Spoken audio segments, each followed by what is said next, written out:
She was the Alpha Queen's silent servant, until the Alpha King found her marks on her skin. The fire was already dying by the time Sarah reached the kitchen. She did not panic. Panic was a luxury she had long since given up, the way other people gave up sugar or sleep. She crossed the cold stone floor in bare feet, pulled the iron poker from its hook, and coaxed the embers back into something useful. The smoke curled upward and disappeared into the dark above her head. Outside the narrow window, the sky was still the deep, heavy blue that comes just before the first pale edge of morning, the color of something that has not yet decided what it wants to be. Sarah knew this hour better than she knew any other. She had been waking into it for as long as she could remember, since she was 8 years old, and small enough to sleep behind the woodpile where no one would trip over her in the dark. That had been 14 years ago. She was no longer small. She no longer slept behind the woodpile. But the hour had not changed, and neither had her relationship with it. She owned this hour. It was the only thing she owned. She filled the large iron pot from the water barrel, hung it over the revived fire, and began slicing bread. Her hands moved without instruction, finding the familiar rhythm: bread, then cheese, then the dried herbs that hung in neat bunches along the eastern wall. The kitchen of the Moonshard Pack's great house was large enough to feed 60 wolves at a sitting, and most mornings it fell to Sarah to begin the work before anyone else arrived. She did not resent this. Resentment required a belief that things should be different, and Sarah had stopped carrying that belief somewhere around her 12th year. The kitchen was the part of the house she understood best. It had rules. Heat rose, water boiled at a predictable temperature, bread needed time and warmth to rise, and if you gave it both, it rewarded you without complaint. Sarah found more honesty in a loaf of bread than in most of the people she had served for the last decade. By the time the first light crept under the kitchen door, 3 other servants had filtered in. Nan, who was 60 and had bad knees but refused to acknowledge either, and the 2 younger girls, Polly and Wren, who had been brought in from the eastern villages the previous autumn. Polly was cheerful, in the exhausting way of someone who had not yet learned that cheerfulness drew attention, and Wren was quiet, in the watchful way of someone who was still deciding who to trust. Sarah had not spoken more than 20 words to either of them, but she had watched them both, the way she watched everyone in this house, cataloging, filing, storing. She handed Polly the bread knife and pointed at the remaining loaves. Polly took it and began working, without being told what to do next, which meant she was learning. Wren was already at the fire, stirring the pot with the focused concentration of someone who wanted very much to be useful. Sarah moved to the window and looked out at the yard below. The pack grounds were quiet. The main gates were still closed, the guards at their posts in the gray morning air, their breath fogging in small clouds above their heads. The great training field to the east was empty. The stables were beginning to show the first signs of life, a light moving behind one of the small windows, the distant sound of a horse shifting its weight. Everything was in its right place. Everything was exactly as it should be. Sarah told herself this was good. She told herself this almost every morning, the way some people recite prayers. She turned back to the kitchen and began boiling the tea. The Alpha Queen of the Moonshard Pack arrived in the kitchen at the same time every morning, with the same expression on her face, which was to say almost no expression at all. Valara was not a woman who wore her thoughts where others could reach them.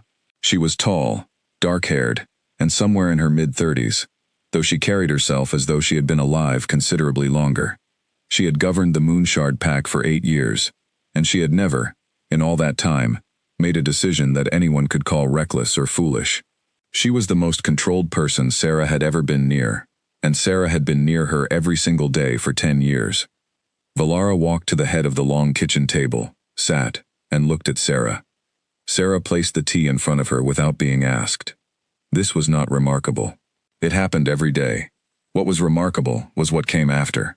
The 3 or 4 seconds in which Valara looked at Sarah with an expression that was almost something, almost warm, in a way that made the air between them feel complicated, before the expression closed again, like a door being shut from the inside.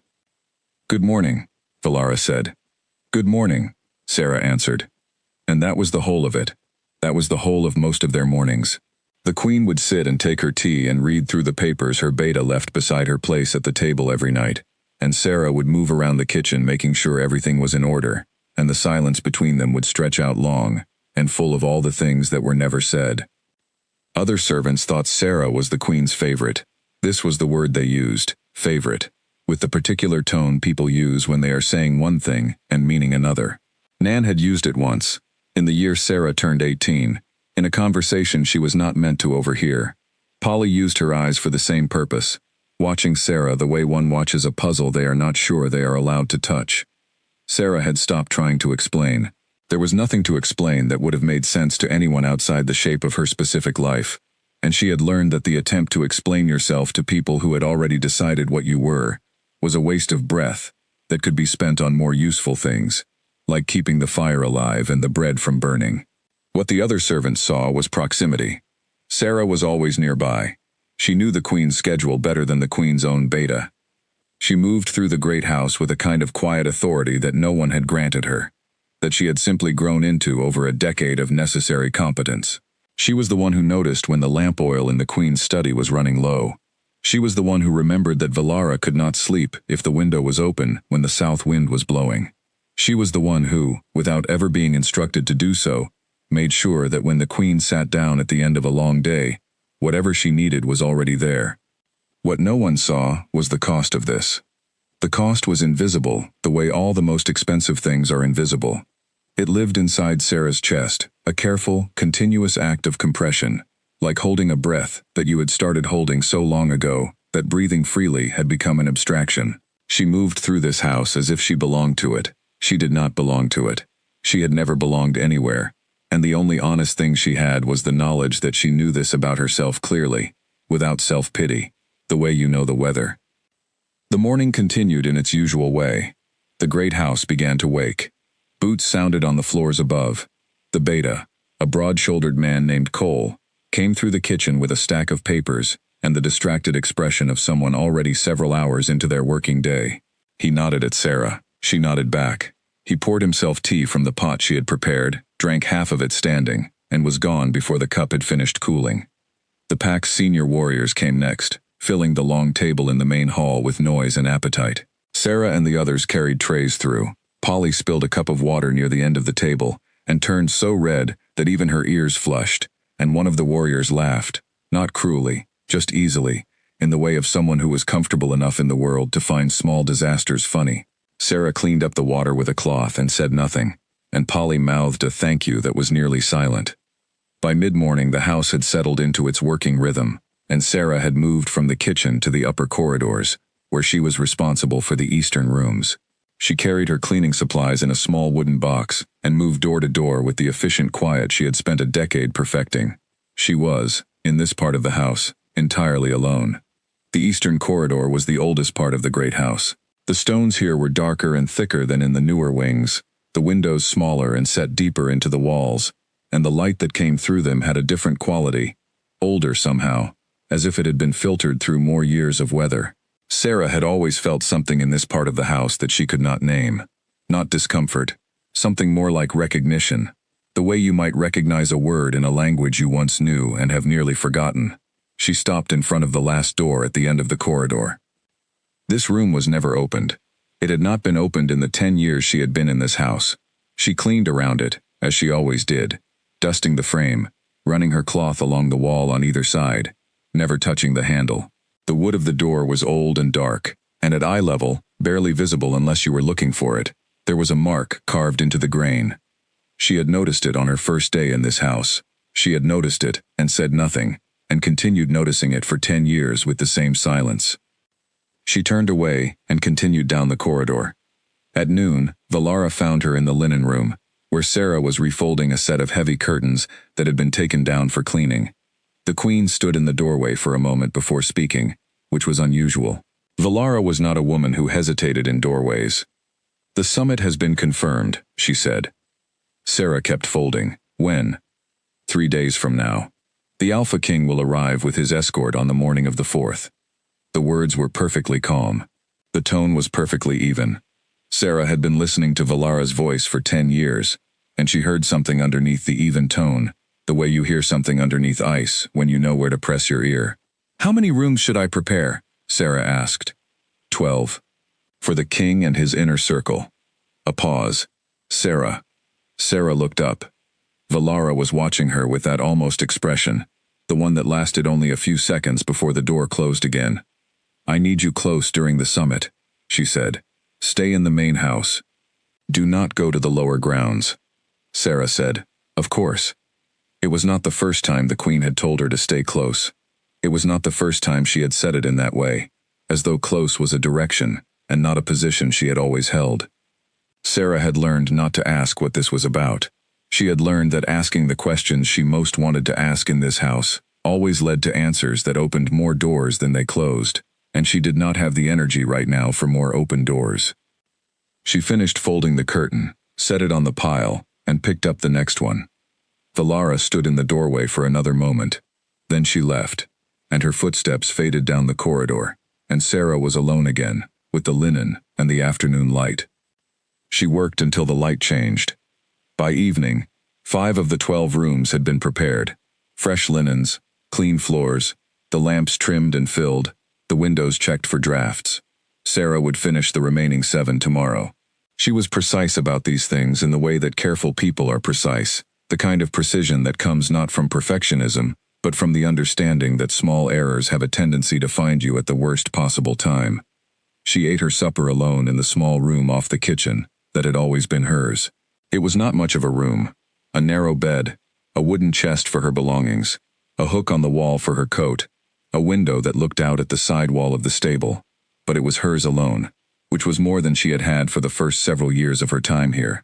The other servants ate together in the kitchen, and sometimes the noise of them reached her through the wall, laughter, the particular rhythm of people who shared meals and stories, and she listened to it, the way you listen to music playing in another building, present, a little separate. She had almost finished eating when she heard Nan's voice in the corridor, bright with the kind of indignation that old women with bad knees are particularly good at producing. 3 days, Nan was saying to someone. Ren, probably. From the pitch of the answering murmur. The Alpha King himself, coming here. I have not cleaned this house so well since the Alpha Queen's father was alive, and I tell you, I did not think I would need to clean it this well again. Sarah set down her fork. The Alpha King. She had heard of him, of course. Everyone in the territory had heard of him. Kalen, king of the Ashbourne Pack, sovereign of the 3 northern territories, the most powerful alpha on the continent. She had heard his name mentioned in this house the way weather was mentioned, as a force, distant but real, capable of affecting everything at unpredictable intervals. She had never had a reason to think about him in connection with herself. She picked up her fork again and finished her supper in silence. Later, when the house was dark and quiet, she sat on the edge of her narrow bed and pushed back the sleeve of her left arm, slowly, the way you remove a bandage when you are not sure what you will find underneath. The marks were there. They were always there. 3 of them on her forearm, another 2 higher up near the inside of her elbow, each one precise and deliberate, each one old enough that the skin around them had long since settled. They were not the marks of injury, they were the marks of intention. She pulled the sleeve back down. She lay down on her narrow bed and looked at the ceiling and listened to the stable beyond her window, the breathing of horses, the occasional soft shift of hooves on hay, and she thought about 3 days from now, with the focused, controlled attention of someone who was very practiced at not letting themselves be afraid. She was not afraid. She told herself this, very clearly. The way you explain something simple to someone who needs it said more than once. She was not afraid. Outside, the wind changed direction, and somewhere on the far side of the great house, a shutter came loose and began to bang against the stone, slow and irregular, like someone knocking on a door, with very little hope of an answer. Sarah stared at the ceiling until the sound faded, and then, eventually, without meaning to, she slept. The next morning moved the same as all the mornings before it, and the morning after that, and then the 3rd morning arrived, which was the morning of the summit. Sarah was awake before the fire needed her. She lay for a moment in the dark of her small room, listening to the house. There was a quality to the silence that told her others were already awake, the particular held-breath quality of a building that knows something is about to happen. She pulled on her clothes, laced her boots, and pushed back the sleeve of her left arm to check her bandaging the way another person might check a watch. Everything covered, everything smooth, everything fine. She went to the kitchen. Nan was already there, which was not a good sign if you valued kitchen peace in the early morning, because Nan, in a state of high purpose, was a woman who gave instructions without pausing for breath. and reorganized things that did not need reorganizing. She had the two younger girls running back and forth with fresh cream and extra wood for the fire, and she had rearranged the shelves that Sarah had organized specifically this way for the past 3 years. Sarah said nothing about the shelves.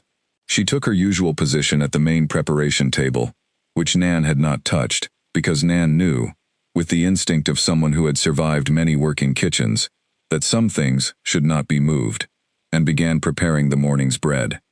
12 men, Nan announced to the room at large. 12, and the king himself makes 13. We will need 3 times the usual amount, and that is if they eat like ordinary people, which in my experience, alphas of that rank do not. I have tripled the order, Sarah said, without looking up. Nan stopped. Since when? 2 days ago. Nan looked at her for a moment with an expression that was somewhere between exasperation and respect. Right, she said, and turned back to the fire. The riders arrived 3 hours later. Sarah heard them from the upper corridor, where she was making a final check of the guest rooms. The sound came through the windows, hooves on the stone road, many hooves, moving at a controlled pace that managed to sound effortless and authoritative at the same time. She went to the nearest window and looked down. They came in through the main gates in a column that moved with the disciplined ease of people who traveled together often and knew exactly where they stood relative to one another. She counted 14 riders, not 13, which meant she had not prepared quite enough rooms, though she could have one more ready within the hour if needed. She was not looking for the king specifically.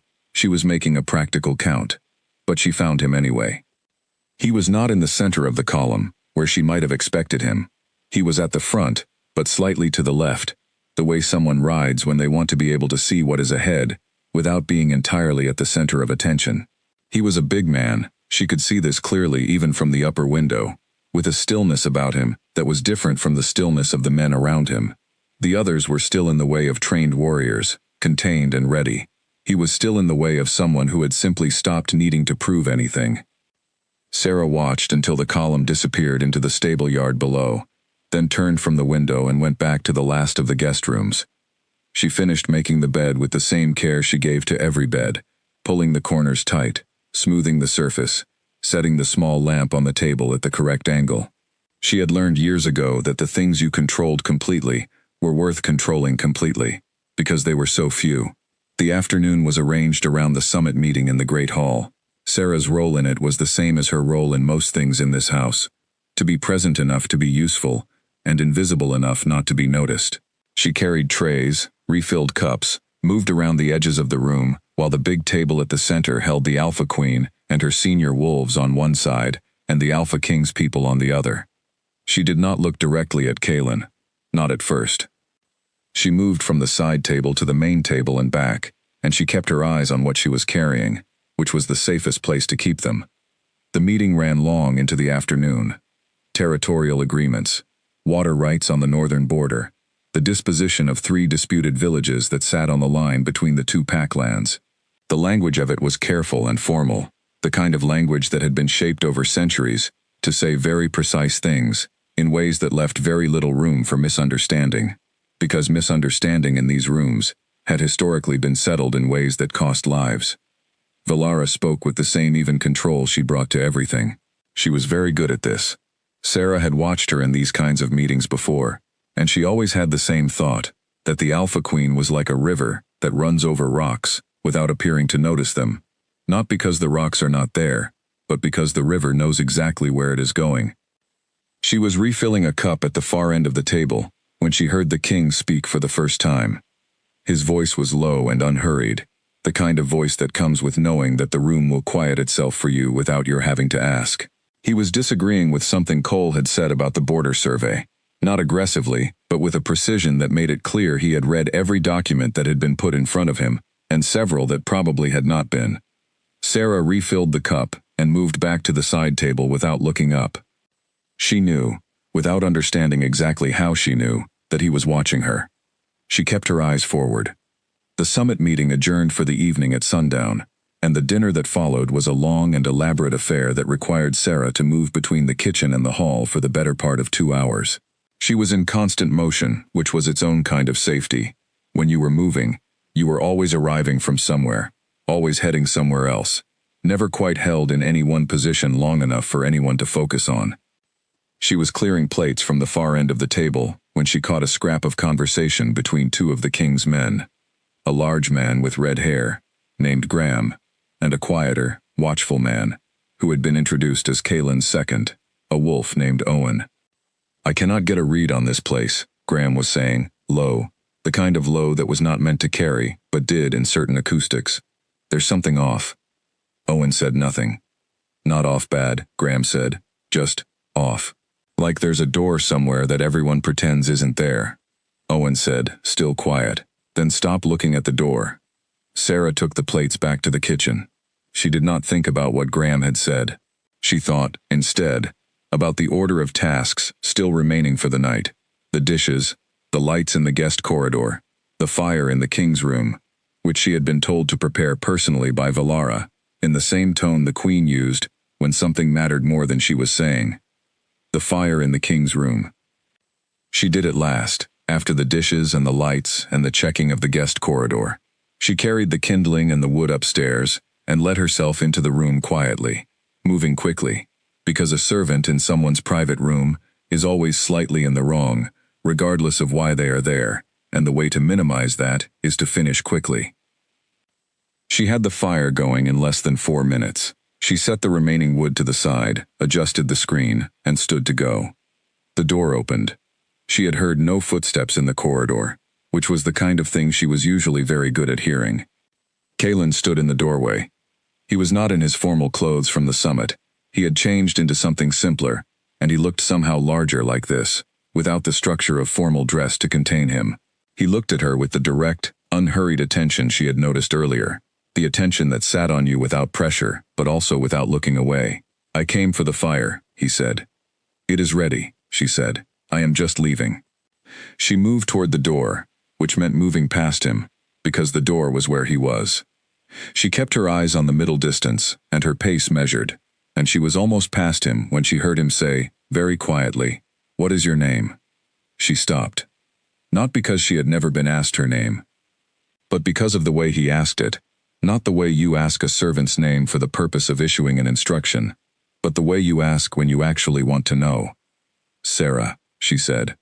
He nodded once, the way someone nods when they were not doubting the answer, but needed to hear it.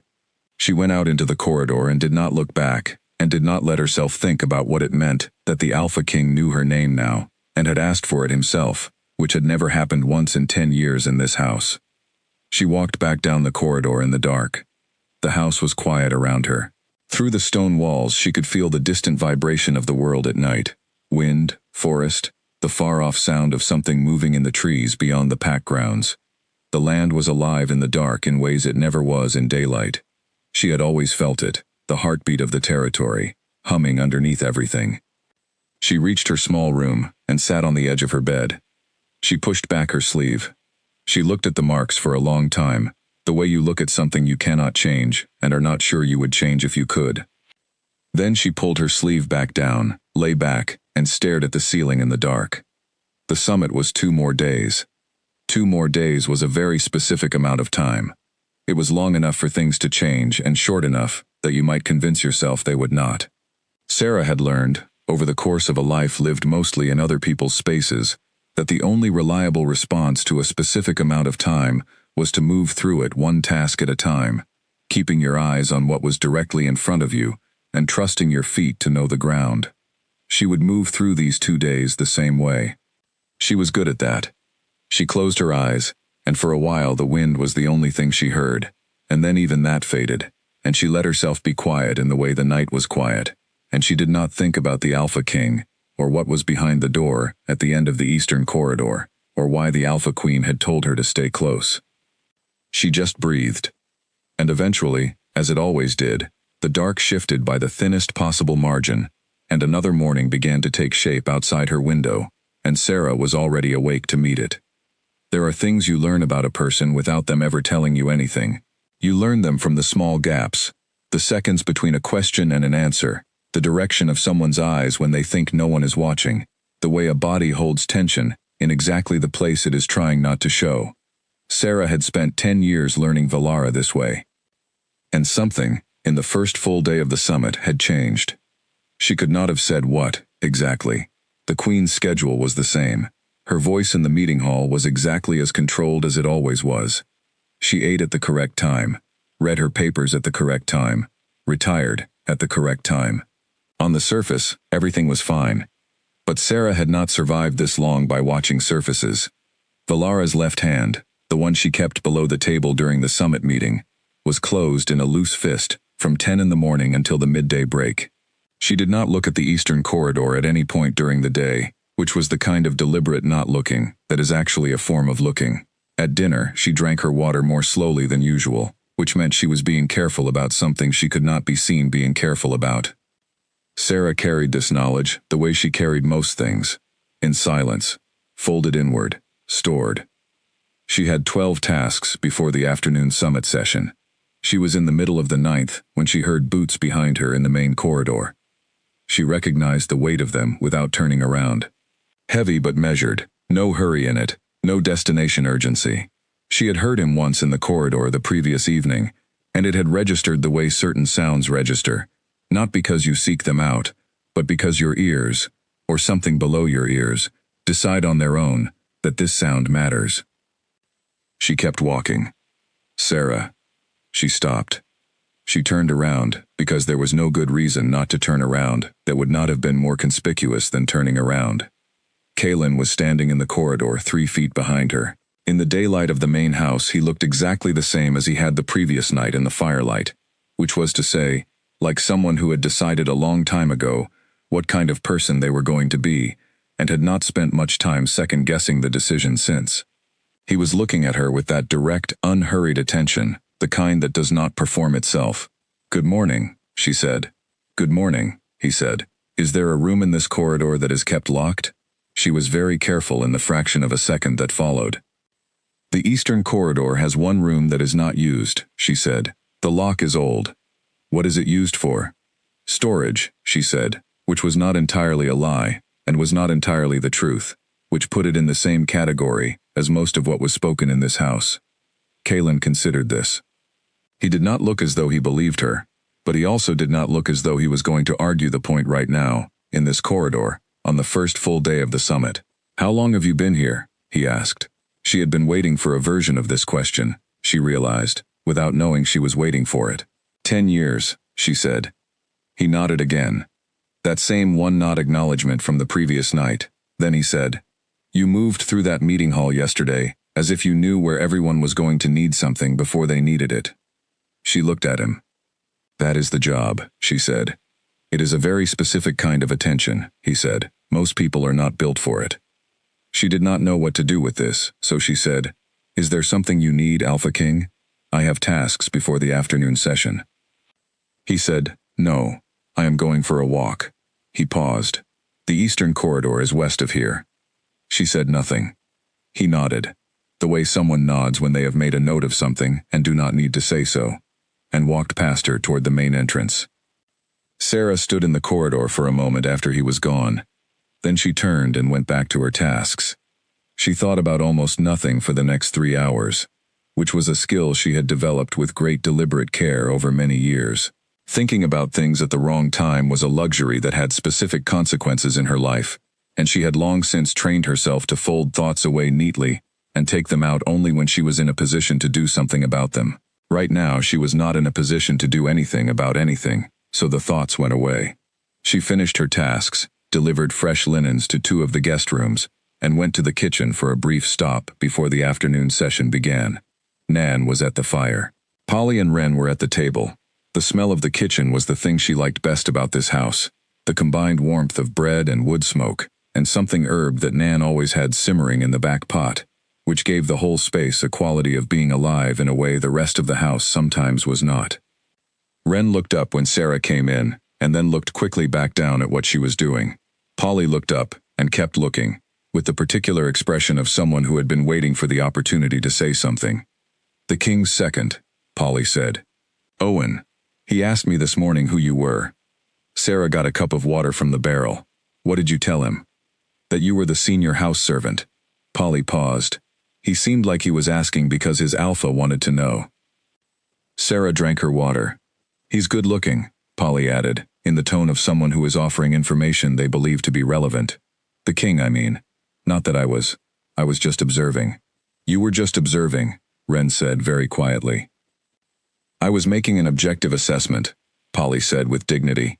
Nan, from the fire, said, both of you be quiet, and one of you come stir this.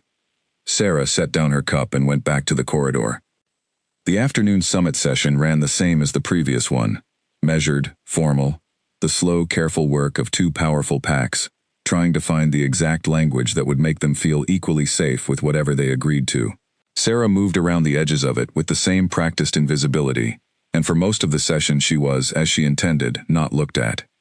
It was near the end of the afternoon, when the light had changed to the long, low gold of late day, that it happened. She was moving along the near side of the table, collecting the small ceramic cups that had held the afternoon tea, when her foot caught the leg of a chair that had been pushed out too far from the table's edge. It was a small thing. Her balance recovered within a second. But in that second, the tray she was carrying tilted, the cups slid, and she caught them, 3 in each hand, in the reflexive, efficient way of someone who had been carrying trays for a decade. But the catching jerked her sleeve. Just the left one. Just by 2 or 3 inches. She felt the air touch the inside of her forearm, and she felt, before she registered anything else, before thought caught up, his eyes. She looked up without meaning to. Kalen was looking at her forearm. It lasted less than a second. His eyes moved to her face, and in that fraction of a second she could see that he had seen. Not all of it, not clearly, but something, the edge of something, enough to register as a question. She set the tray back level. She pulled her sleeve down. She walked back to the side table, set down the cups, and stood with her back to the room for exactly 3 seconds before she picked up the empty water pitcher and walked to the kitchen. She did not drop anything. She did not miss a step. She was, from the outside, exactly the same person she had been before. She refilled the pitcher from the barrel in the kitchen and stood for a moment with her hands around the cool clay of it, feeling the water inside shift as she steadied it. The marks were covered. They were always covered. Her sleeves were long, and she kept them that way. And in 10 years in this house, no one had ever seen them. No one in this house. In this house. She had kept the qualifier very carefully assembled, and now she stood in the kitchen and felt it come slightly apart, and she breathed through it, slowly, the way you breathe through something you are not going to let become visible. She went back to the hall. She refilled the water. She did her job. She did her job in exactly the way she had done it every day for 10 years, and when the session ended and people began to file out, she collected the remaining items from the table and did not look at the door through which the Alpha King had left. She did not look. She carried the tray back to the kitchen and set it down, and told Nan she would be back for the evening preparations, and then she went to her small room and sat on the edge of her bed and put her face in her hands. Not despair, not panic, something that was not quite either of those things, but lived in the same neighborhood. She had been careful for 10 years. She had been so careful. She had rearranged her whole body around the project of careful. The sleeves, the angle she held her arms at, the way she avoided any situation that might require her to bare her skin in the presence of others, the way she had shaped her entire existence in this house around the single organizing principle of not being seen. And in less than 2 days, without being careless, without making a mistake she could identify, the Alpha King had looked at her arm. She sat very still for a long time. Then she stood up, straightened her sleeves, and went back to the kitchen. Because there was nothing else to do. Because the bread still needed to be checked, and the evening fire was not going to start itself, and Nan could not manage the dinner preparations alone, and Polly and Ren were still learning. Because the world did not pause for the things that happened inside you, and she had never expected it to. She pushed through the kitchen door, and Nan looked up, and Polly looked up, and Ren looked up, and Sarah went to the preparation table and picked up where she had left off without a word, and the evening moved forward around her like a river around a stone, steady and indifferent and ongoing. Outside, the wind was picking up. It moved across the packed grounds from the north, carrying the cold edge of the high country with it, and the windows of the great house rattled faintly in their frames, and the fire in the kitchen burned a little brighter against the coming dark. Sarah chopped vegetables and did not think about the Alpha King's eyes. She was very, very good at not thinking about things. The evening session was brief, a formality really, the final shape of a document that had been argued into existence over the course of the 2-day summit. Sarah was not present for the signing. She was in the eastern corridor, checking the guest rooms one final time, making sure everything was in order for the night. She was at the second-to-last door when she heard the footsteps. She recognized them before she turned around, which told her something about herself she was not entirely comfortable with. Owen, the king's second, was standing at the far end of the corridor. He did not look like a man who was lost. He looked like a man who was exactly where he intended to be. "The Alpha Queen said you would be up here," he said. Sarah waited. "The king would like to see you in the Eastern study," Owen said, "at your convenience." A pause. "Tonight." Sarah looked at him for a moment. "The Eastern study," she said. Yes. She thought about what was in the Eastern study. She thought about what the Alpha King might or might not have seen, and what questions that might lead to, and what the shape of the next several minutes of her life was going to feel like. "Tell him I will be there shortly," she said. Owen nodded and left. Sarah finished checking the guest room she was in, pulled the corner of the blanket tight, checked the lamp, moved the chair half an inch to the left so it was exactly square with the desk, and then walked down the corridor to the Eastern study. The fire was already lit inside. She was not surprised to find it burning. She was, in fact, not surprised by much anymore. She went inside and closed the door behind her. The Eastern study was a room that Sarah knew by its contents more than by its purpose, the way you know a place you have tended rather than inhabited.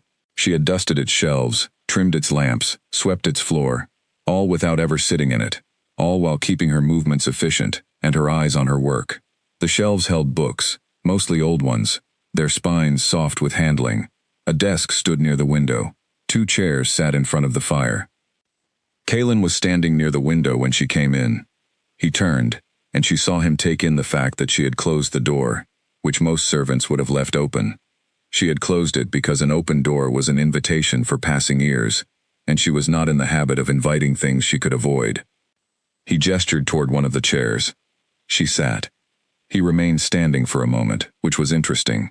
She had expected him to take the other chair, to establish the expected geometry of a conversation between an Alpha King and a house servant, with him elevated and settled and her slightly below. Instead, he stood at the fireplace with one arm on the mantel, which put him at a slight angle to her, not quite facing her directly, as though he was trying not to make her feel cornered. She noticed this.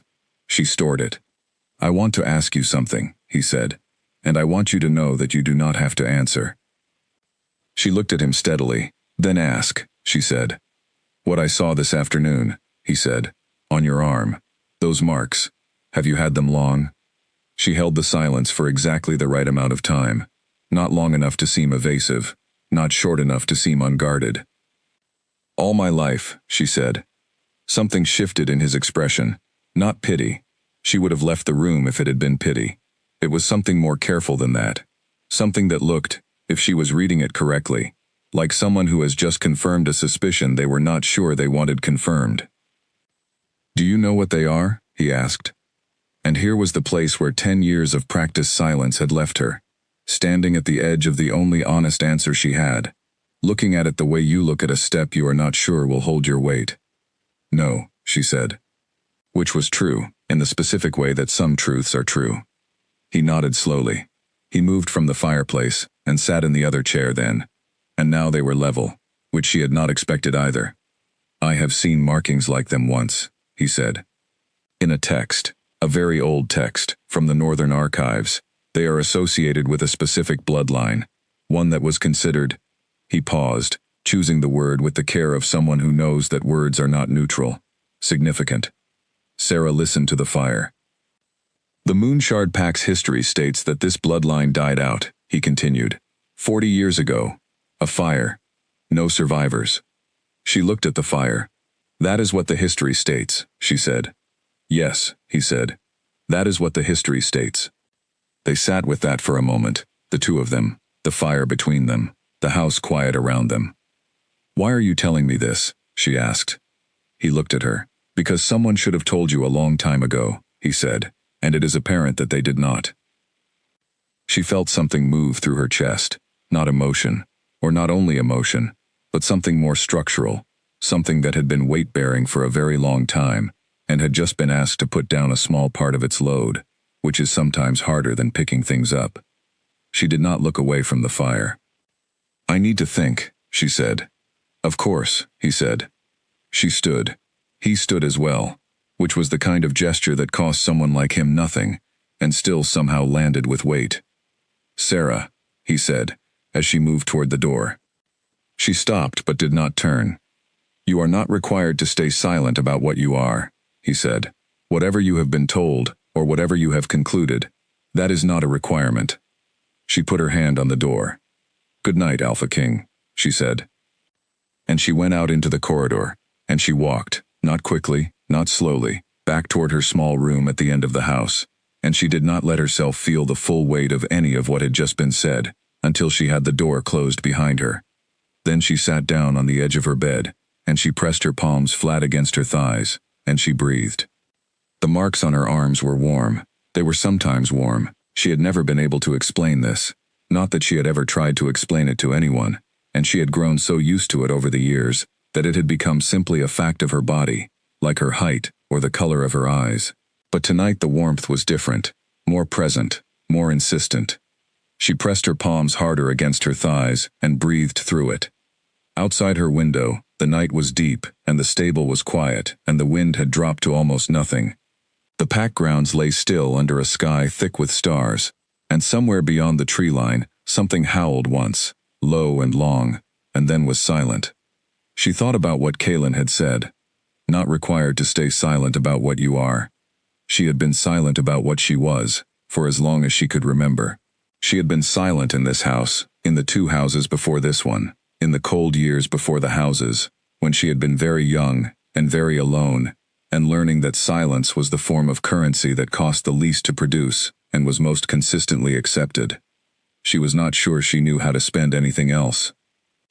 She lay back on her bed and looked at the ceiling and thought about the Alpha Queen, who had kept her close for 10 years, and the locked door at the end of the eastern corridor, and the mark carved into its frame, which was the same shape as the marks on her arm.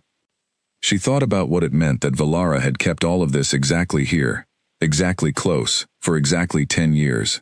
She thought about what you call the thing when someone keeps you near them in a way that could look like protection, or could look like something else entirely, depending on where you were standing when you looked. She thought about this for a long time, and then, because she had learned that thinking about things you cannot resolve tonight does not change the shape of the morning, she made herself breathe in and out, slowly, until the thoughts stopped moving quite so fast. The marks on her arms stayed warm. She folded her hands over them, both of them, right hand covering left forearm, left hand covering right forearm, and she lay that way in the dark until something inside her settled into something else. Not peace exactly, but the particular stillness that comes after a day that has changed the shape of your life in ways you are only beginning to understand. And she waited for the morning, the way she always waited for it, knowing it would come, knowing she would be ready. Sarah woke before the fire needed her, the same as always, and for exactly 3 seconds, she was who she had been yesterday. The shape of her days familiar, her body moving toward the door on reflex, her hands already knowing the sequence. Boots, coat, kitchen. Then the 3 seconds ended, and everything Kaylin had said the previous night arrived in her mind at once. Not loudly, not with any fanfare, but with the quiet completeness of something that has been waiting to be let in. She sat on the edge of her bed. Outside, the sky was the same pre-dawn blue it was every morning. The stable was beginning its low murmur of life beyond her window. Somewhere in the main house, she could hear Nan already moving, her step identifiable by the particular way her left knee made her favor the right, and the distant knock and scrape of the kitchen coming alive. Everything the same, nothing the same. She stood up, put on her boots and went to the kitchen. She did not think about Kaylin. She thought about bread. This was a practiced discipline, and she was very good at it, and for the better part of 2 hours it worked. The bread went in the oven. The fire was managed. The morning's supplies were checked and organized and distributed. Polly arrived looking like someone who had not slept quite enough, and Wren arrived looking like someone who had not slept at all, but was determined not to show it, and Nan was already at the point in the morning where she was reorganizing the spice shelf for the second time, and all of this was familiar enough that Sarah was able to keep herself very carefully inside the ordinary shape of it. Then Valara came in. She was earlier than usual. Not by much, 10 minutes perhaps, but Valara's schedule had the precision of something engineered, and 10 minutes was a deviation that had its own meaning. She sat at the head of the table, and Sarah brought the tea, and the queen looked at her with that almost expression, and this morning, Sarah looked back at it with slightly different eyes. 10 years of almost. 10 years of a door that locked from the outside. She set the tea down and waited. Valara said, "The summit concludes today. The king and his people will leave by midday." "I know," Sarah said. A pause. "The rooms should be cleared by late afternoon." "I will see to it." Another pause. This one lasted 3 seconds longer than the usual pauses, and Sarah was, as she always was, counting them. "Did you sleep well?" Valara asked. Sarah looked at her steadily. "Well enough," she said. The queen's eyes moved to Sarah's left sleeve, very quickly, the way a person glances at something they are trying not to glance at. Then back to the tea, then to the papers. "Good," she said, and began to read. Sarah went back to the kitchen. She stood at the preparation table with her hands on the wooden surface and breathed through the thing that was happening in her chest, which was something between anger and something older and more tired than anger, something that did not have a name she could reach. 10 years. She had thought, for 10 years, that Valara's closeness was complicated but honest. She had thought that the queen was keeping her near for reasons she could not speak openly, reasons that were bound up in pack politics, and the weight of things that had happened before Sarah was old enough to understand them. She had accepted this, the way she accepted most things, without requiring it to make complete sense, operating on the limited information available, trusting that at some level the shape of it was essentially safe. But a bloodline that was recorded as extinct does not become extinct on its own. Fires that killed everyone leave behind nothing but ash and the record of the fire. The record. The Moonshard Pack's own record. She stood at the preparation table for a long moment, and then she straightened, and she picked up the bread that needed to go to the main hall, and she went. The final summit session was brief. She had been right about that. The document was signed before mid-morning, with the formal solemnity of an occasion that everyone present understood would have consequences for years, and the room after the signing had the particular quality of air that follows the completion of something significant, lighter, but also more carefully held, the way you hold yourself after you have set down something heavy and are not yet sure your hands are steady. She was collecting cups near the end of the table when Owen appeared at her elbow. "The king has asked to see you before the party departs," Owen said, quietly enough that no one else at the table would have heard. "East Garden, when you are able." She nodded once, and did not change anything about her expression. She finished collecting the cups, delivered them to the kitchen, told Nan she would be back within the hour, and went out through the side door to the East Garden. Kalen was on the bench. He was not sitting at its center. He was at one end, which left clear room at the other end, which she understood as an invitation rather than a command. She sat. He did not speak immediately, and she did not prompt him, and for a moment they sat in the quiet of the garden with the late morning light coming over the wall in long, clean angles across the herb beds. "The document is signed," he said eventually. "I know," she said. "We leave within the hour." He paused. "I want to say something before I go." She waited. "I am not going to tell you what to do with what I told you last night," he said. "That is not what I meant to do, and it is not what I am doing now." He looked at the herb beds. "But the text I found, I have it in the Northern Archives. It describes the markings in some detail. It describes what they mean, who they belong to, what that bloodline was." He paused again. "If you ever wanted access to it, I would see that you had it." She looked at the angle of light across the stone bench. "Why?" she asked. Not a challenge, a real question. He turned and looked at her directly, the way he had looked at her from the first moment in the meeting hall, without performing the look. "Because you have been in this house for 10 years, he said. "And I think you have been in this house for 10 years without knowing something about yourself that you had a right to know from the beginning. And I think someone in this house knew it and chose not to tell you." He stopped. "That is not a small thing." The herb bed nearest the bench had rosemary growing in it, and the morning had warmed it enough that she could smell it from where she was sitting, clean and sharp and real. She said, "If I came to the Northern Archives, how would that be arranged?" He said, "Simply. An invitation. Official and proper, no explanation owed to anyone." She thought about that. She thought about Valara's eyes going to her sleeve at the kitchen table this morning. She thought about the locked door and the mark carved into its frame, and the fire that had killed a bloodline 40 years ago and left no survivors. She thought about standing in the kitchen at 2 in the morning since she was 8 years old and telling herself every single time that this was fine, that this was safe, that staying was the right shape of a life. "I will think about it," she said. He nodded. "That is enough." They sat for another moment in the garden, not uncomfortably, and she had the strange, unfamiliar sensation of being in the presence of someone who was not waiting for her to do something, or be something, or perform some version of herself that would be easier for them to categorize. Then he stood. "Safe stay, Sarah," he said, which was the old pack language, the formal farewell, the one that carries the weight of actually meaning what it says. She looked up at him. She said, "Safe roads, Kaylin." Not Alpha King. She did not know exactly when the title had dropped away in her mind, only that it had. He left the garden through the far gate. She sat for a moment after, in the warmth and the rosemary smell, and she thought about the Northern Archives, and a very old text, and a bloodline, that everyone in this territory believed was gone. Then she stood up, straightened her sleeves, and went back to work. She had rooms to clear. She had a house to put back in order. She had a fire to manage, and bread to check, and a dozen tasks between now and the end of the afternoon that required her full attention and steady hands. She was good at steady hands. She went back inside. Kaylin's party left at midday, and the sound of their horses faded northward down the pack road, and the great house of the Moonshard pack returned to its ordinary volume.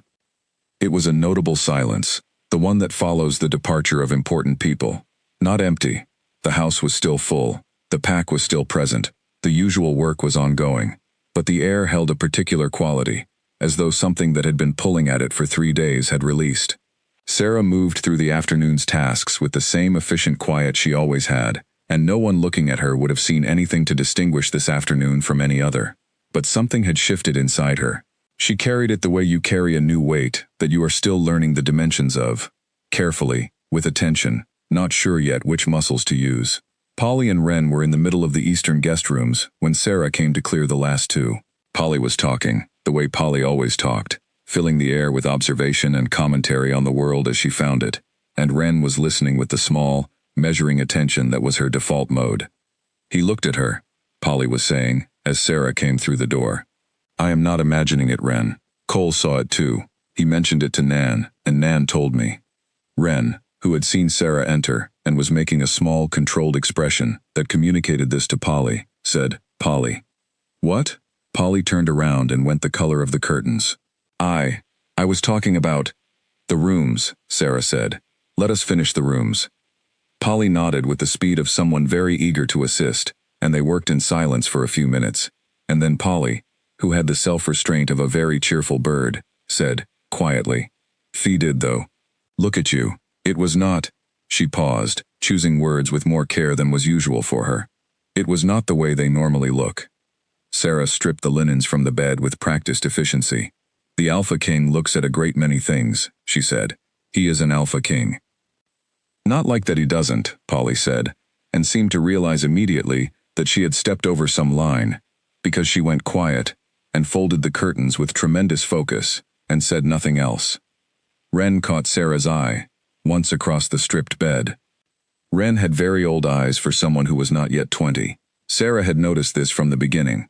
She said nothing, but her gaze had a quality of understanding that did not require words, and Sarah met it briefly and then looked back at the bed she was making.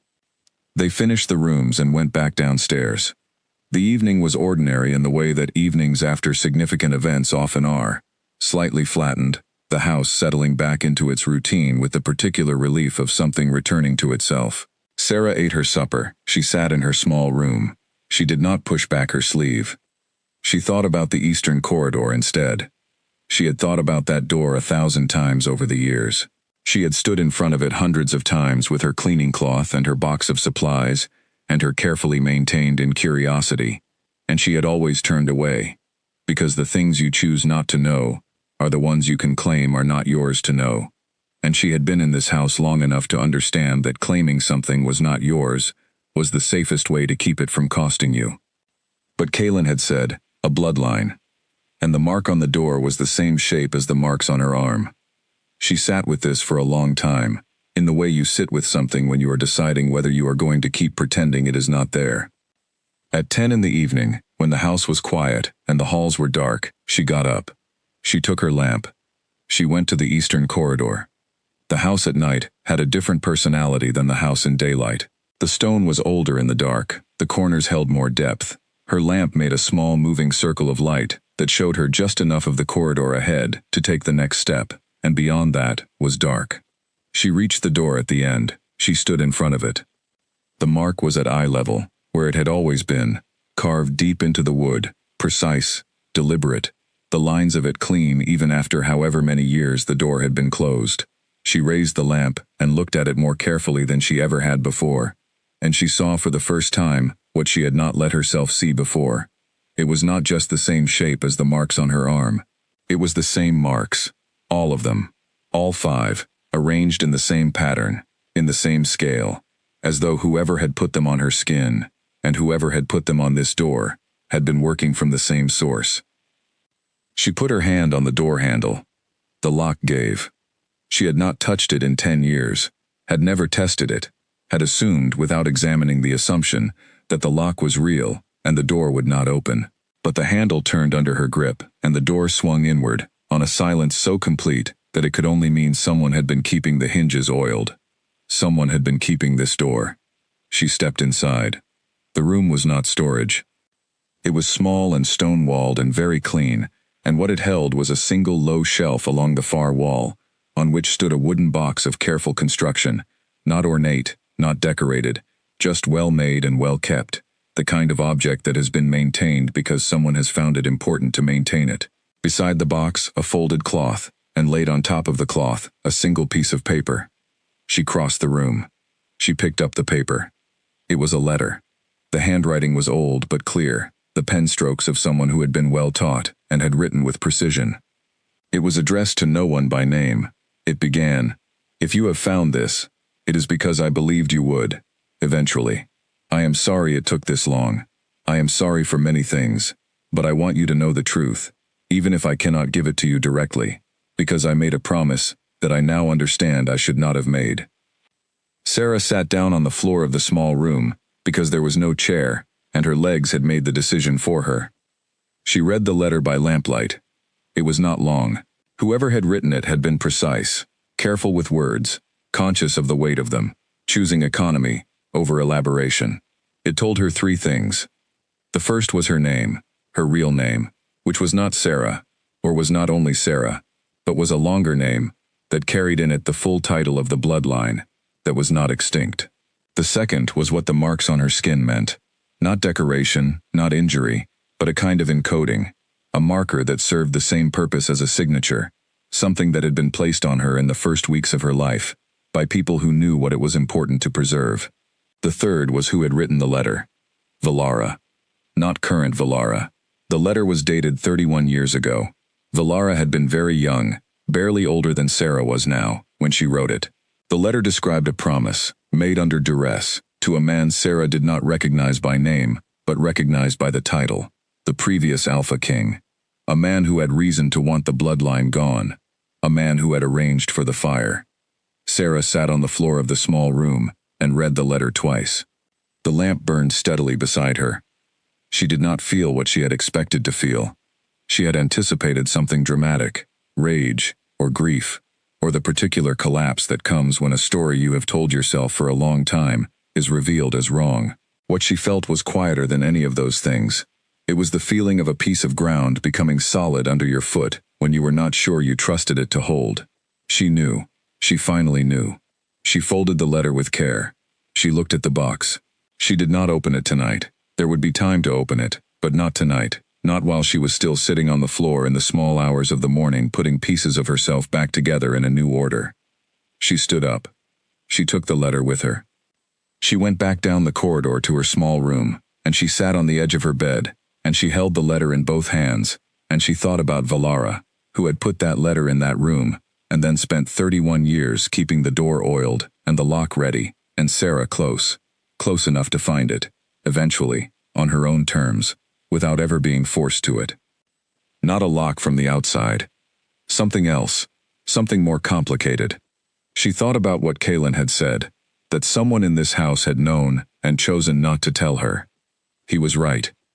He was also, perhaps, not entirely right. She set the letter on the chest at the foot of her bed. She lay down. She looked at the ceiling, and for the first time in a very long time, she was not thinking about staying quiet. She was thinking about what it was she was going to do next, and the thinking had a different quality than it usually did. More open, more like light moving across a room when a window is unlatched, than like the careful rationing of a lamp in a space where there is no more oil to be had. She did not sleep for a long time, but when she did, it was a different kind of sleep than usual, more like rest. There is a particular silence in a house, after a secret has been moved from one location to another. Sarah felt it in the morning when she went to the kitchen, in the way the air sat differently around her, in the small sensation of the letter pressed flat inside the chest at the foot of her bed, in the way she stood at the kitchen fire and listened to the flames and heard something slightly different in them than she usually did. Not relief, not yet. Something more like the beginning of a question you are finally ready to ask out loud. Nan came in, looked at her, and said, "You look like someone who did not sleep." "I slept," Sarah said. Nan looked at her for another 2 seconds, with the particular scrutiny of a woman who has been reading people across kitchen fires for 6 decades, and then she turned to the kettle and said no more, which was, in its way, a form of respect. Polly arrived. Ren arrived. The morning proceeded. Valara came at her usual time. Sarah brought the tea. She set it down in front of the queen, and she looked at her, directly, steadily, without performing the look, in a way that was different from any of the 10,000 mornings before it. She looked at Valara and she saw, for the first time, the thing she had not let herself see before, someone who was carrying something very heavy, and had been carrying it for a very long time, and had grown so accustomed to the weight of it, that she wore it now the way she wore her face, as though it were simply part of her. Valara looked back. The almost expression came, and this morning, it stayed open a beat longer than usual, and in that beat, something moved through the queen's eyes that was close enough to pain that Sarah almost looked away. She did not look away. "I found the room," Sarah said. The kitchen went very quiet. Polly and Ren were at the far end of the room, and they were both very suddenly very interested in the bread, and Nan had turned to face the fire with her back to the table, with a deliberateness that meant she was listening to everything. Valara did not look away. She did not look at the papers. She did not reach for the tea. "I know," she said. Her voice was exactly as even as always, which meant she was working harder than usual to keep it that way. "The letter," Sarah said. "Yes." "You wrote it 31 years ago." "Yes." A pause. The fire in the kitchen shifted and resettled. "You could have told me," Sarah said. "At any point. In 10 years. Valara was quiet. Then, "I could have." Sarah waited. "I had a promise to keep," the queen said. "I have now had that promise for 31 years, and I will be the first to say that the making of it was not the best decision I ever made. But I was young, and I was afraid, and the man who asked it of me was not the kind of man who gave you the luxury of taking time to think." "The previous king," Sarah said. Valara looked at her then, with an expression that was not almost something, but fully and openly something, surprise, quickly contained, but real. "You read the whole letter," she said. "Yes." A long pause. "He is dead," Valara said, "has been for 4 years. The promise did not require your silence forever. It required your silence until—" She stopped, started again. "I had a plan. It was not a good plan. I have been aware for some time that it was not a good plan." Sarah looked at her. Valara looked at the tea she had not touched. "I kept you close because I could not find another way to keep you safe," she said. "And I kept the room ready because I thought, when the time came, you would find it on your own terms. And that mattered, that you found it yourself. She paused. I did not know what the right moment was. I kept waiting for it, and it kept not arriving. And now you are 22 years old, and you have just spent the night with a letter I wrote when I was 21. And She stopped again. Sarah said nothing. I am sorry, Valara said, which was not a word the Queen used, ever, not in Sarah's hearing, not in the memory of anyone in this house. I am sorry for a specific set of things, not for keeping you here. I will not apologize for that, because I believe it kept you alive. But for the silence, yes, I am sorry for the silence. Sarah listened to the fire. She thought about what it would cost her to hold this as the full picture, the Queen as simply a person who had made a bad promise young and spent 30 years paying for it, while trying to protect someone else at the same time. She thought about whether that picture was honest. It was not the full picture, but it was part of it. What is in the box? Sarah asked. Valara's expression shifted into something almost careful. Proof, she said. Documents, lineage records, the things that were saved before the fire. The things that should have reached you a long time ago. A pause. Your inheritance, technically, though the word feels inadequate. Sarah thought about the Northern Archives, about an old text describing a bloodline that everyone believed was extinct, about a very large man sitting sideways on a stone bench in an herb garden so she would not feel cornered. The Alpha King knows, she said, or knows enough. Valara's jaw tightened, very slightly. I was aware that the risk of him seeing something was elevated, she said. He is not his father. No, Sarah said. He is not. They looked at each other across the kitchen table for a moment, and Sarah felt the years of mornings and afternoons and evenings between them, all the words not said, all the almosts, all the careful management of proximity and distance, and the particular kind of closeness that is not the same thing as closeness, and she felt something in herself decide. Not forgiveness, not yet. Too early and too small a word for something this large, but a decision to stay in the room, to not leave before this was finished. She pulled out the chair across from Valara and sat down. Tell me everything, she said. And for the first time in 10 years, the Alpha Queen of the Moonshard Pack put down her papers, and her tea, and her perfect control, and she talked. Valara talked for a long time. Not the way the summit meeting had talked, that careful, measured, formal language designed to leave as little room for misunderstanding as possible. She talked the way someone talks when they have been carrying something in silence for a very long time, and the thing has finally become too large to carry in silence, and the only way forward is to set it down in front of another person and let them look at it fully. Polly and Wren left the kitchen quietly within the first few minutes, which was a form of intelligence that Sarah would not forget. Nan stayed at the fire with her back turned and her attention fixed somewhere in the middle distance, and the presence of her was neither intrusive nor absent. It was simply what it was, the presence of someone who had been in this house long enough to know what silence was for and what it was not for. The story that Valara told was not the one Sarah had spent years building inside herself from fragments. It was both simpler and heavier.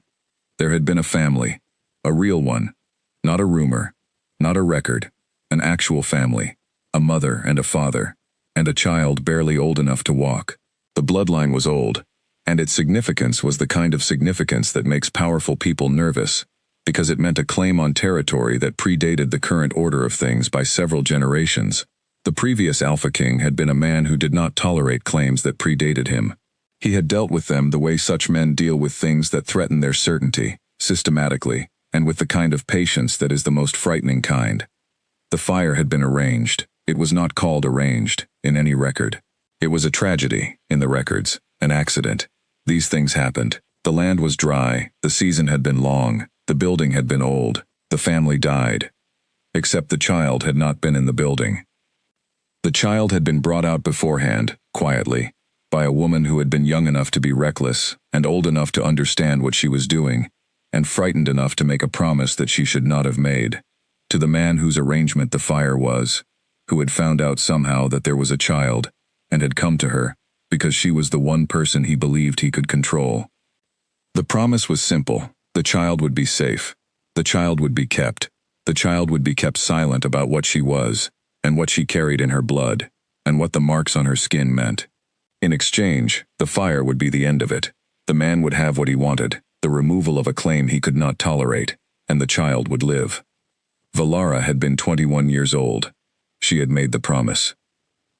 She had brought a child of 18 months into her pack, and she had given her a plain name and a place in the household, and she had spent 31 years keeping her close, and keeping her quiet, and keeping the box in the locked room, and the hinges oiled, and she had told herself that this was enough, that this was the best she could do with the materials available. Sarah sat across the table and listened to all of this, and let it settle into her, the way cold water settles into dry ground, slowly, finding every crack, changing the weight and composition of the thing it enters. "The man is dead," she said, when Valara had finished. "4 years ago," Valara said, "his son is Alpha King now. Kalen is not his father." "You knew who Kalen was before the summit," Sarah said. "You have always known." "Yes. And you arranged the summit." A pause. "The summit was necessary regardless," Valara said. "The border questions were real. But yes, I wanted to see what kind of man he was. I wanted to see whether he was safe." "And?" Valara looked at her hands on the table. "He is not his father," she said again. Which was the second time she had said it, and the repetition was a form of answering.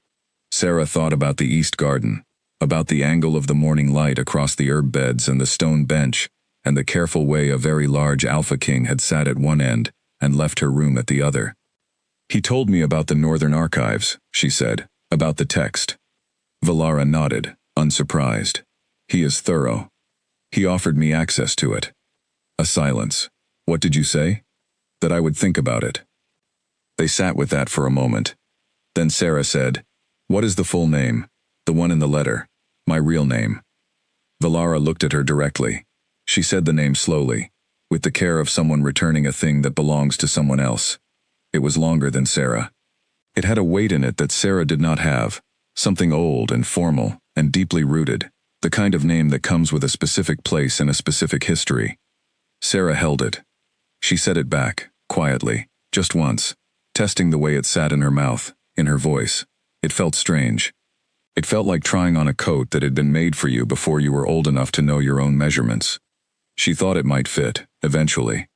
"The box," she said. "May I have it today?" "It has always been yours," Valara said. "It was always going to be yours. The room was yours, the lock was yours. I gave you the means to open it on your first year in this house, and never told you I had done it." Sarah went very still. "The key," she said. Valara reached into the pocket of her coat and set a small iron key on the table between them. "You have had it for 10 years, she said. "I put it on the ring, with the kitchen keys, the month after you arrived. It is the one that has no house marking on it." Sarah thought about the ring of keys she had carried every day for 10 years, the one that had no house marking, the one she had used to open the Eastern Corridor supply rooms, the one she had tried, once, on the locked door, when she was new and still curious, and had not yet learned to manage her curiosity, and the lock had not turned, and she had concluded the key was not for that door. She had tried it wrong. She had tried it at the wrong angle, or pressed too quickly, or something else that was so small it was invisible in retrospect, and then she had filed the key away as one of the minor mysteries of the house, and spent the next 10 years walking past a door she could have opened. She thought about what this meant, about the difference between a door that is locked from the outside and a door that you have been carrying the key to. She picked up the key from the table. "What happens now?" Valara said, and there was something in the question that was almost uncertain, which was the most unusual thing Sarah had ever heard from this woman. Sarah looked at the key in her hand. Then she looked at Valara. She looked at her the way she had not allowed herself to look at her before, fully, without the practiced management, without the careful distance she had always maintained between what she saw and what she let herself feel about it. She saw a woman in her 50s who had made a bad promise at 21 and had been trying to honor the only good part of it for 30 years. She saw someone who had been capable of a greater openness and had kept it from her out of fear, not cruelty, not malice, not the cold indifference of someone who does not care, but fear. Old, embedded, calcified fear.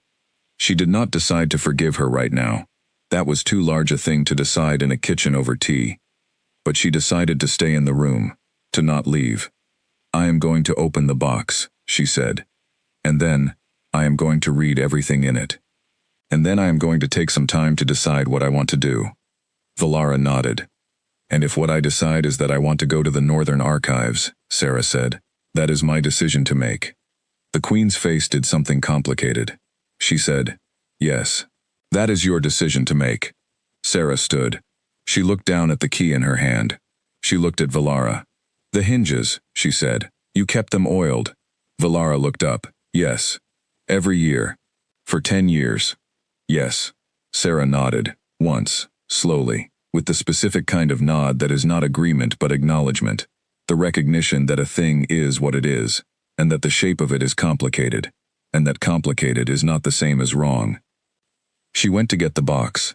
The eastern corridor was quiet and bright in the morning light that came through the small high windows, different from the dark of last night, better lit, showing its age more clearly in daylight.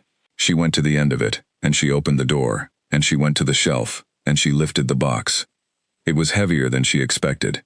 She carried it back to her room, and she set it on the bed, and she opened it. She spent the rest of the morning reading.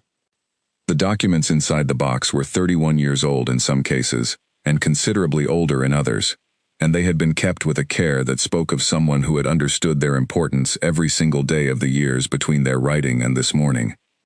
Sarah sat on her bed and read them one by one, in order from oldest to most recent, with the focused deliberateness she brought to everything that mattered. She did not rush. She did not skip. She read every page as though it were the only page, and she set each one aside when she was done with the attention of someone who knows that what you set aside is not the same as what you leave behind.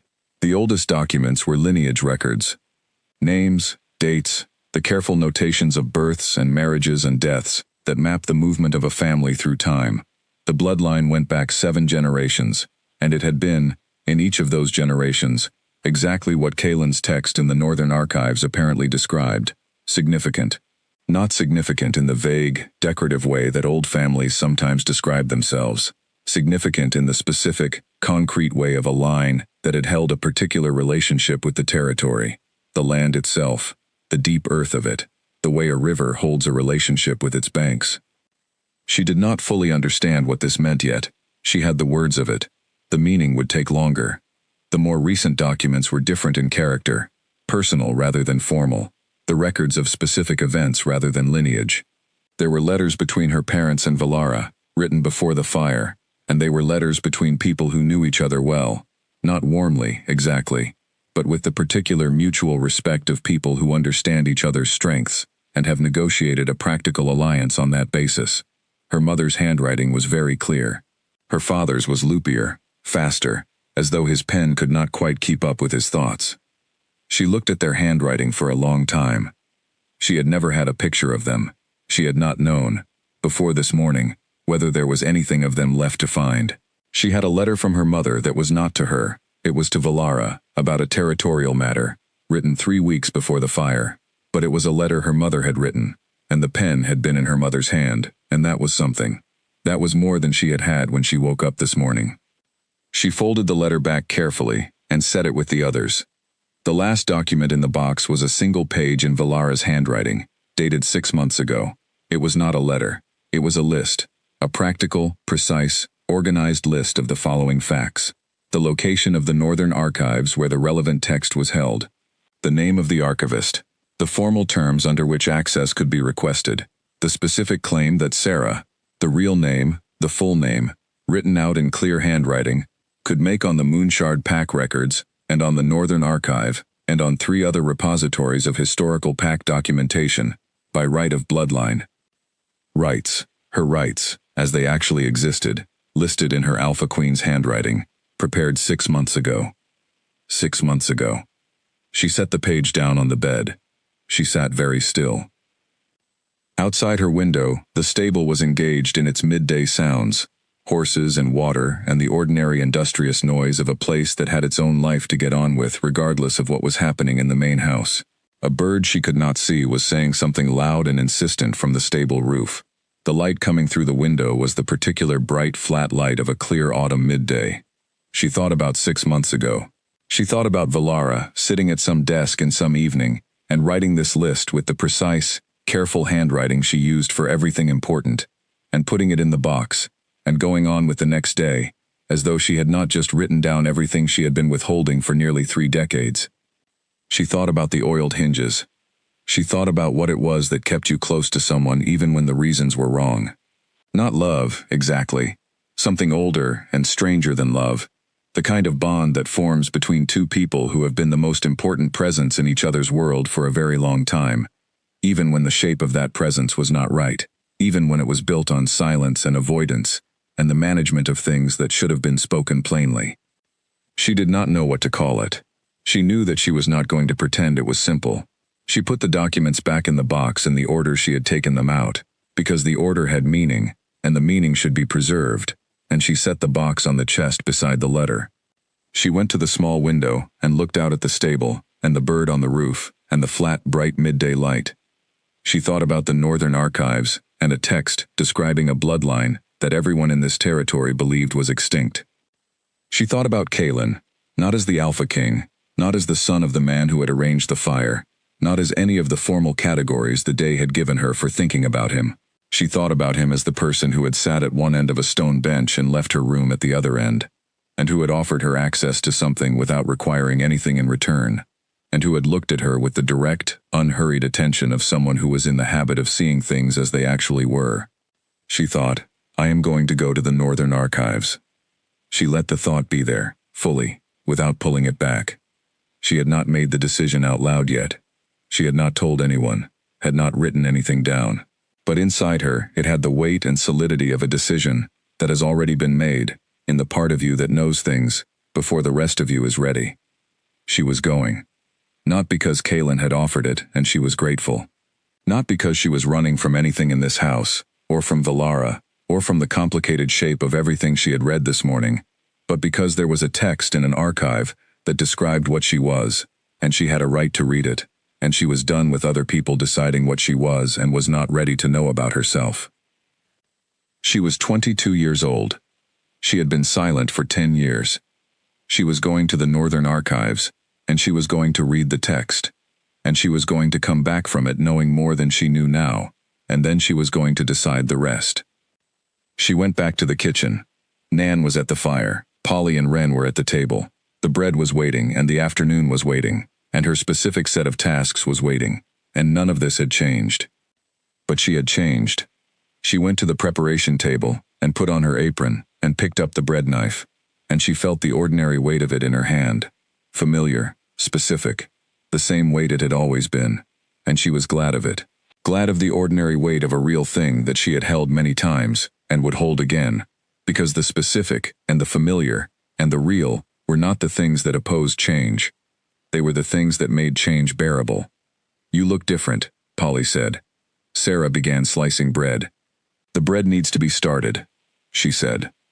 Polly looked at her for a long moment, with the expression of someone who has learned, through trial, the difference between the times when pressing is the right choice and the times when it is not. Then she went back to the vegetables with no further comment. Wren said nothing.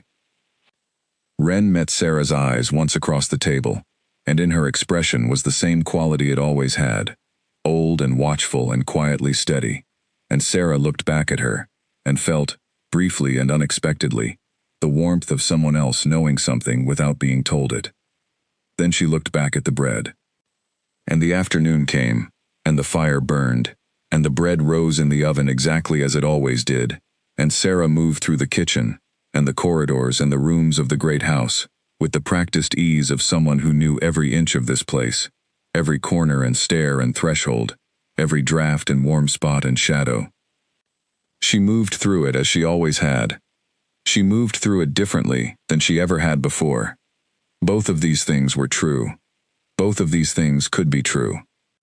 She sent the letter north on a Tuesday morning, folded neatly and sealed with the simple wax that the household used for ordinary correspondence, without ceremony, as though it were any other letter.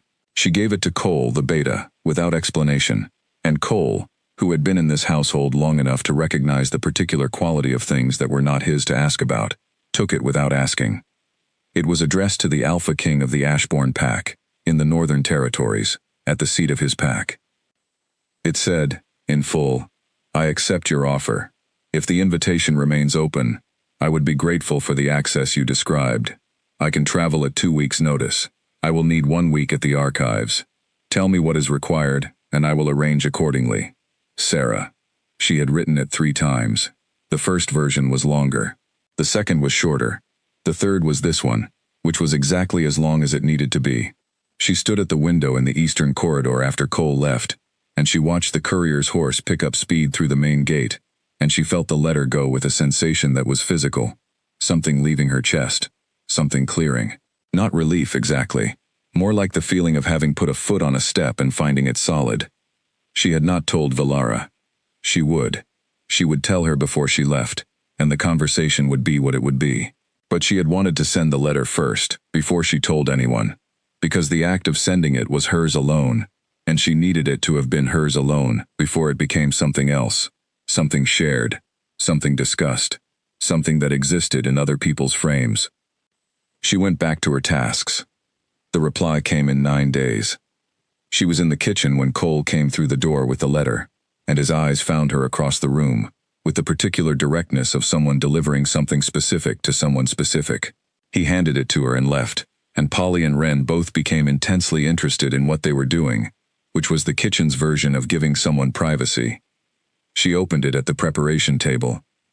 Kaylin's handwriting was angular and unhurried, the writing of someone who thought before the pen moved and did not second-guess afterward. It said, "The invitation is fully open. The archivist's name is Owen, my second, whom you have met, who maintains the archives in addition to his other responsibilities. He will prepare the relevant texts before your arrival. 2 weeks from your writing puts you here on the 3rd of the month. I will ensure a suite of rooms in the main house is prepared. No formality required on arrival. Travel safely. Kaylin." She read it twice. A suite of rooms in the main house. No formality required on arrival. She read it a 3rd time, not because the words were unclear, but because she was noticing something in the way they were arranged. The same quality she had noticed in the East Garden. The same deliberate leaving of room. The same attention that managed to be present without being a weight. She folded the letter and put it in her pocket. She finished her tasks for the morning. She found Valara in the Eastern study at midday, which was where the Queen went to read through the week's documents, and she knocked on the open door and said, "I have to tell you something." Valara put down her papers. Sarah came in and sat in the chair across the desk, the same chair, she realized, that she had sat in when Kaylin had been in this room, the night he had asked about the marks. She had not thought about that until now. "I sent a letter to the Alpha King," she said, 9 days ago. "I received a reply this morning. I am going to the Northern Archives in 2 weeks." Valara was quiet. "I wanted you to know, before the arrangements were visible," Sarah said. The Queen looked at her. The almost expression came, and this time Sarah looked at it clearly, without looking away, and what she saw in it was not what she had always thought it was. She had always read it as something controlled, something withheld. Looking at it now, with the knowledge of this week behind her, she saw something different. Pride. Old, cautious, complicated pride, the kind that does not entirely trust itself. "How long will you be gone?" Valara asked. 3 weeks, perhaps. 1 at the archives. Time for travel. Valara nodded. A pause. "You will want someone to travel with. One of the warriors." "I will arrange my own travel," Sarah said. A long pause. "Yes," Valara said, "of course." Sarah looked at her. "I need to know something," she said. "When I come back, what I find in those archives, what I learn, what I decide to do with it, that will be mine. My choice. My path. Not something I discuss with you before acting on. Do you understand that?" Valara held her gaze. "Yes," she said, "I understand that." "Good," Sarah said. She stood. She went to the door. She stopped. She thought about what it would cost to leave it like this, sharp-edged and unfinished, the way a blade is when it comes out of the forge and has not yet been shaped into something useful. She thought about what the alternative cost, and whether she was ready to pay it. "Valara," she said. The Queen looked up. "Thank you," Sarah said, "for keeping the hinges oiled." It was not forgiveness. It was not an erasure of the 10 years of silence, or the 31 years before those 10. It was exactly what it was, an acknowledgement of one specific true thing, said plainly, offered without decoration. Valara's expression did the complicated thing again. Her hands were flat on the desk. "You are welcome," she said, very quietly. Sarah nodded and walked out. She went to her small room, and she stood in the middle of it, and she looked at the box on the chest, and the letter from last night, and the ring of keys hanging on the hook by the door, and she thought, 2 weeks. She thought, 2 weeks, and then... She did not know exactly what came after then. She was not the kind of person who confused not knowing with being unprepared. She had spent her whole life moving forward into situations she had no map for, relying on the things she actually had, her hands, her attention, her specific hard-won knowledge of what work was, and what it required, and how to do it without complaint. She had that. She had the marks on her skin, which she was beginning to understand were not things she had been given. They were things she had been born already carrying. She had a name, a real one. She had been practicing it in the quiet of her room in the nights since the letter, saying it once before she slept the way you say the beginning of something you are just starting to learn. She had, somewhere in the north, an archive with a text in it, and a large man sitting sideways on a stone bench so that people would not feel cornered, and a second, who kept archives, and would have them ready by the 3rd of the month. She had, in this room, a box of documents that proved she existed in a way that no one could argue with, though she knew they would try. 2 weeks. She went to the kitchen and started the preparations for dinner, because the house still needed feeding, and she was still the person who knew how to do this, and she would be this person until she was ready to be the next one. The fire was going well. The bread would be ready by evening. Outside the window, the first real cold of the season had begun to come in from the north, and the sky was the deep, clean blue of a world that had decided to be itself fully and without apology. Sarah worked through the afternoon and felt, for the first time in a very long time, the specific sensation of a person who is moving in a direction they have chosen themselves. It was not dramatic. It did not announce itself. It was just the quiet, particular feeling of a foot finding solid ground, and weight transferring forward, and the next step being taken. She took it. She kept going. The fire burned. The bread rose. And the house around her was exactly what it had always been, and she was not exactly what she had always been, and both of these things were true at once, and she had learned, was still learning, that the only honest way to live was to let them both be true, and keep moving forward anyway. She would. She already was.